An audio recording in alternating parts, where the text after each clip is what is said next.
Assalamualaikum warahmatullahi wabarakatuh. Perkenalkan, nama saya Sazwana dengan NIM 210592220, Prodi Manajemen, dengan mata kuliah Manajemen Sumber Daya Manusia.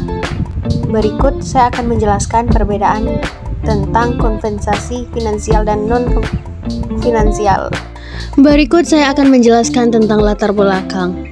Kompensasi adalah segala sesuatu yang diterima baik berupa fisik maupun non-fisik. Bisa juga berarti seluruh imbalan yang diterima oleh seorang pekerja atau karyawan atas jasa atau hasil dari pekerjaannya dalam sebuah perusahaan. Kompensasi yang diterima dapat berupa uang, barang secara langsung maupun tidak langsung.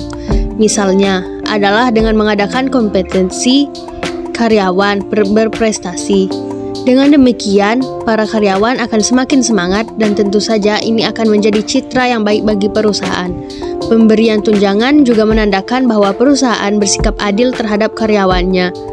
Pekerja yang rajin bisa mendapat tunjangan dan hal tersebut diberikan tidak hanya sekali dan dua kali. Selanjutnya saya akan menjelaskan tentang finansial. Finansial merupakan salah satu kata yang bersumber dari bahasa Inggris.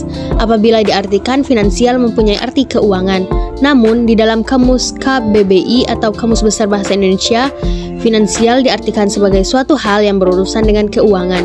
Jika kita teliti lebih dalam lagi untuk membahas finansial sendiri, tak hanya sekedar tentang kondisi keuangan yang ada di dalam lingkup yang besar.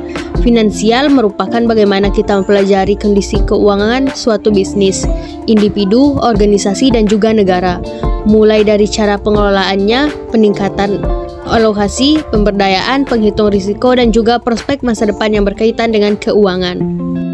Aktivitas tersebut didefinisikan sebagai manajemen finansial, yaitu serangkaian kegiatan yang diawali dengan memperoleh uang dan mengelola keuangan tersebut secara menyeluruh. Tak melulu kondisi finansial yang berada di dalam keadaan yang baik, seringkali kondisi finansial juga berada di posisi yang sulit. Hal tersebut bisa terjadi karena seringkali kondisi finansial juga berada di posisi yang sulit. Hal tersebut bisa terjadi karena pengelolaan keuangan yang tidak tepat, baik itu secara individu, organisasi, lembaga, dan di bisnis. Selanjutnya tentang non-finansial.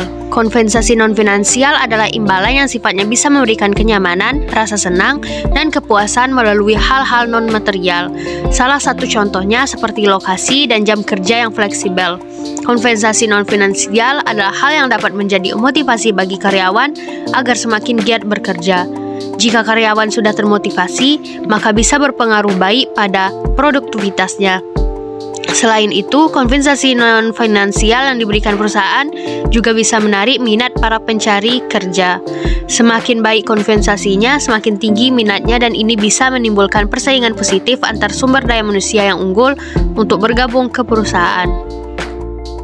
Ini adalah perbedaan antara kompensasi finansial dan non-finansial. Kompensasi non-finansial adalah hal yang tidak dapat diukur nominalnya, seperti pelatihan, jam kerja fleksibel, dan sebagainya. Di sisi lain, kompensasi finansial adalah hal yang bisa dilihat berapa banyak nominalnya, misalnya gaji, tunjangan, dan lain-lain. Jika dilihat dari klasifikasi yang dimiliki antara keduanya, kompensasi non-finansial tidak memiliki pengelompokan tertentu selain apa saja jenisnya. Sementara kompensasi finansial terbagi atas dua klasifikasi, yaitu kompensasi finansial tidak langsung dan langsung. Meskipun memiliki perbedaan, kehadiran kompensasi non-finansial dan finansial sebenarnya saling melengkapi. Hal ini bertujuan untuk memenuhi hak karyawan yang berkaitan dengan hubungan kerja pada perusahaan. Baiklah, sampai di sini saja presentasi saya. Sekian dan terima kasih. Bye-bye.